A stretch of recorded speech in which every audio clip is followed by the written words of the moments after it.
I don't get messages from people. I thought you were going to do this. I don't get any of that. And I put that down to the fact that I'm very open about who I am. And again, I don't think anything that's got anything to do with necessarily how good you are at photography or how good I am compared to other photographers or that kind of. I think it's about people knowing what they're booking, and knowing who I am as a person, and that coming across in an authentic way. Hopefully, I think that's part of the reason why my business is doing so well. Yeah.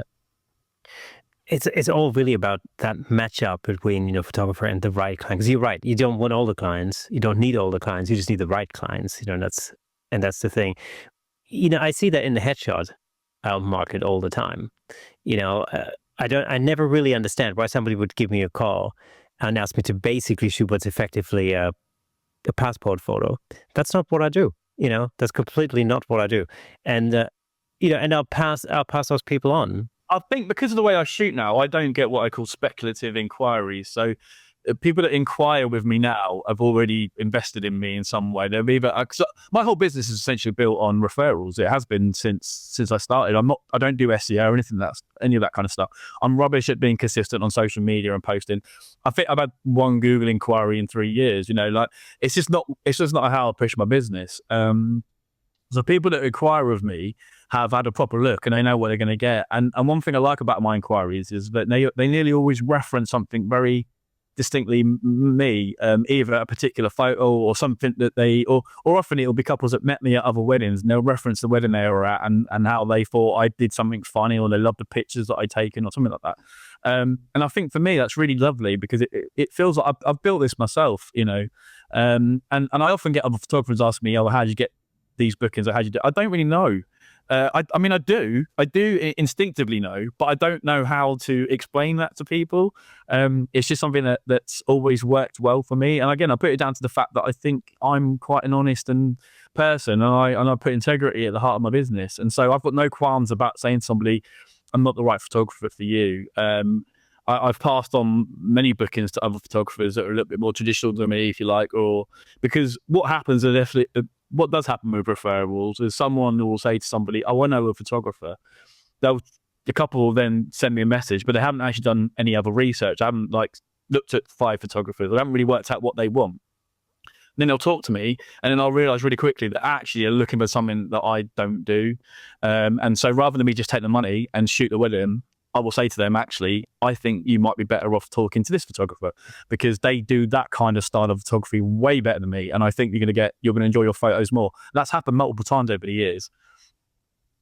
Is there anything you would think about or anything you'd want to maybe in the future pivot towards, like, I don't know, destination weddings or something? Is there something that's in the back of your mind, or you think like, well, one day that would be a great sort of next step? Yeah, do you mean in photographic terms? Yeah, that's interesting. I don't actually know. It's interesting actually. I have thought about this. I've spoken to my wife about this. I feel like doing this job takes up so much of my bandwidth in my brain. Doing it to the best of my abilities, constantly trying to learn new skills, trying to get better, be consistent as well. It takes up so much energy that I struggle sometimes to think outside of it. That being said, I do have unfinished business with music work. I definitely have unfinished business with portraits. And so I feel like I'm going to be doing some more of that over the next few years. It's one of the reasons why I'm reducing my numbers down to give me the space and the time to do more of that. I also wonder about what AI is going to do to our industry. I feel like at this moment in time, we're protected in the sense that we still need to turn up at a wedding and physically be there. I don't know if couples are going to want a robot with a camera to come and do their wedding photos, but you never know. But I also think there's going to be a premium on authenticity going forwards and real moments when we're living in a world of AI.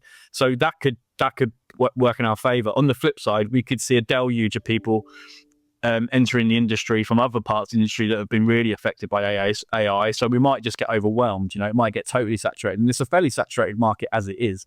So I'm obviously thinking about the future, but oddly enough, I think if I pivot, it might be away from photography and to do something entirely different. I have actually been thinking about going back to college part-time to do some courses in completely unrelated subjects to this. So I'm always thinking about that. I'm at that point now. I'm 43 now, so I'm at a point where I'm also thinking, can I still see myself running around like a lunatic when I'm 60, taking photographs of young couples? I'm not sure it's viable. I don't know, but we'll see. But yeah, I am thinking about other things, definitely. I guess that also means what does the next level mean to you? So for me, like next level to me would just be getting better at what I'm already good at, and maybe maybe be able to increase my prices because I've earned the right to do so. That's probably next level for me. But at the same time, I'm also quite happy living small, because I have these conversations with people that are always like, we need to expand, we need growth here, we need to make this bigger.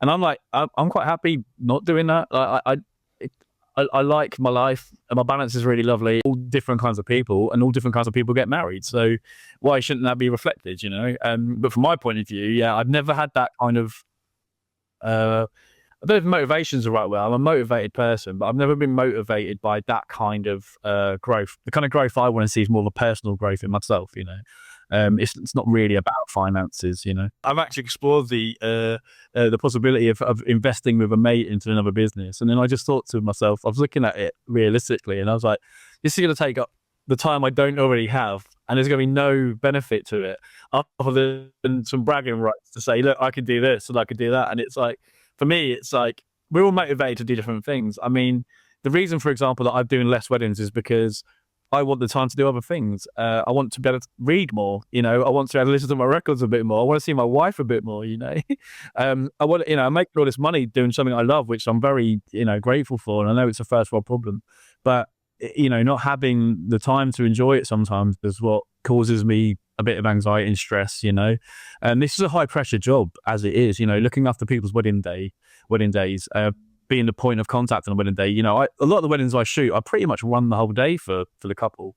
It's all based around what I'm doing for them a lot of the time. And I don't realize how stressful that is sometimes until I'm driving home and I'm like, I can't believe, I've gone through a crazy 12, 14-hour day where everything's been full on. Thank you so much for tuning in.